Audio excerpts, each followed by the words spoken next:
Margaret Brennan. She's Chief Foreign Affairs Correspondent and moderator of Face the Nation. Margaret, really glad to have you here today. Glad to be here. Yeah, so much to unpack on this story. As you see, the blame game is underway already about who was responsible for the bombing of the hospital. President Biden is there to hopefully bring sides together. What challenges, what additional problems does this cause for the President of the United States at this time?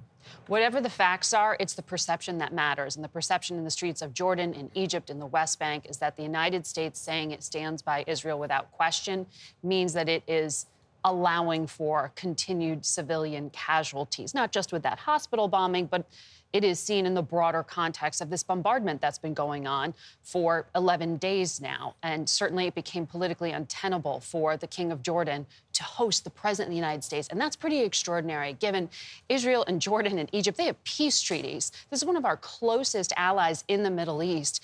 And because of the uproar in the streets, it just became impossible to host the President. So that shows the level of complexity that this mistake, perhaps? Was it an errant strike? Was it on whose part? Exactly. Mistake from somebody. The Israeli military claims it was Islamic Jihad, a militant group that's smaller than Hamas, but operative there. But the president this morning, when he said the other team is responsible, he didn't say what that was based on. Is that a U.S. intelligence assessment?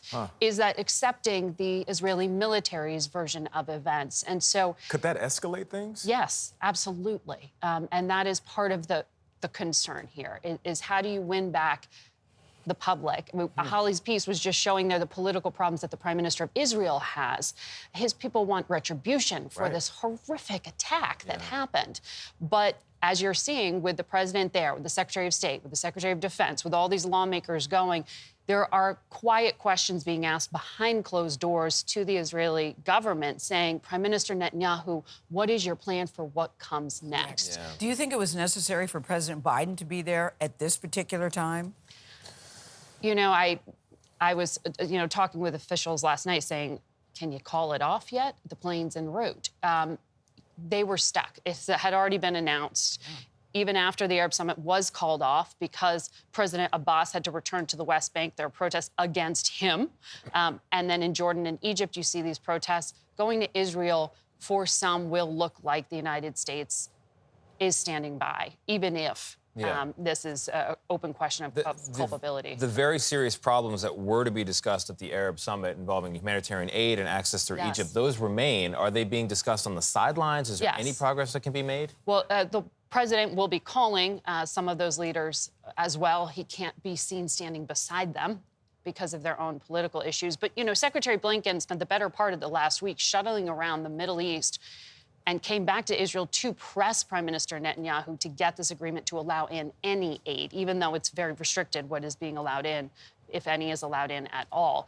And for some, it appears that this visit was collateral for that, because Tony Blinken, the Secretary of State, was behind closed doors for 9 hours with the Israeli government trying to get this agreement to allow in aid. What, if anything, can you tell us about diplomatic efforts to release the hostages? We saw the mother with a picture of her daughter who's now become the face of the hostages. Gayle, I've been talking to sources in the Middle East, here in the United States, people who work with hostage families. There had been some hope leading up to this bombing.